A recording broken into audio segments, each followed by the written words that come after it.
Ce manga montre avec justesse les mécanismes du harcèlement sexuel. Manga numéro 2 de cette série, l'histoire vraie de Yuki, jeune femme de 27 ans, victime de son supérieur hiérarchique. Une meuf brillante, compétente, elle attire très vite l'attention de ses chefs dégueulasses qui ont des comportements super déplacés. Ça se dégrade de plus en plus. It escalated quickly. Remarque, l'histoire avance après des attouchements jusqu'au chantage et des représailles. Quand elle décide enfin d'en parler, elle se heurte au gros connard corporate de la grande société japonaise. Même si elle fait appel à toutes les ressources disponibles, c'est-à-dire sa boîte d'intérim, syndicat, le supérieur de son supérieur, rien ne fonctionne.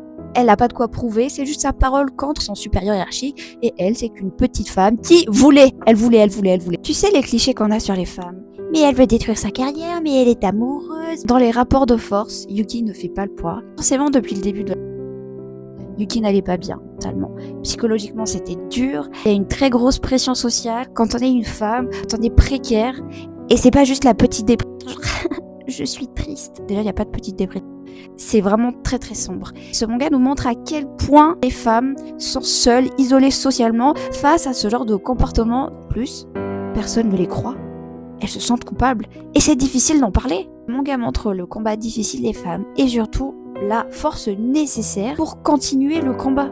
Et Yuki continue le combat, encore et encore et encore. C'est lent, c'est dur. Grâce à elle, les choses changent, notamment la corrélation. Mais je vous spoil pas, faut lire en fait, faut lire.